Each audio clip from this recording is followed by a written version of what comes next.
Ja, goddag og velkommen til dagens forelæsning.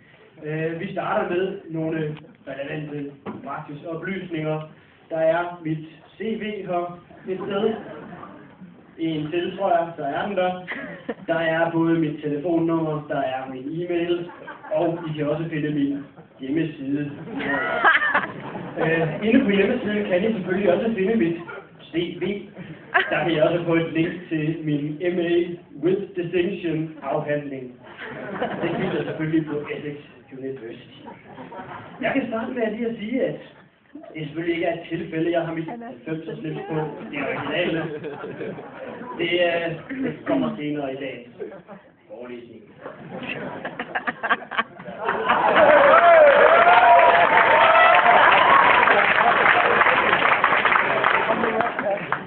Tilbage til dagens program.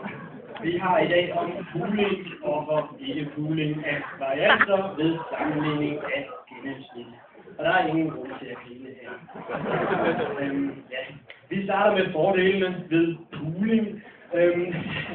Og det ligger selvfølgelig i, at hvis vi pooler, så kan vi ikke antage, at gennemsnittet er 1, og skal derved estimere et nyt variansniveau. Dette nye variansniveau tager selvfølgelig sikkerheder fra vores normale gennemsnit, og derfor bliver det mere usikkert. Vi springer lige hurtigt det tekniske over her. Det er lige det. Og videre til en empirisk undersøgelse fra de 90'ere.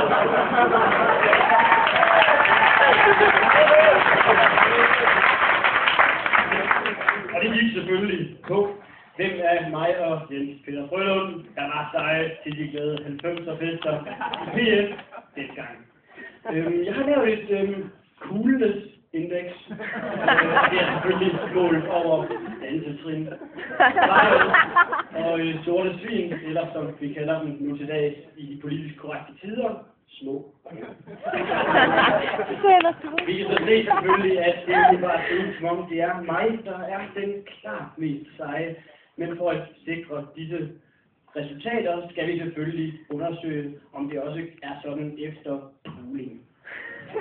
Så går vi videre til en Levins-test. Og Levins-testen bruger vi selvfølgelig for at finde ud af, om Jens Peter Frølund og jeg selv skal pooles eller ikke pooles. Som jeg har markeret her med min lille røde tæppe, er der ingen grund til at poole nogen af jer. Det er gode gamle dage.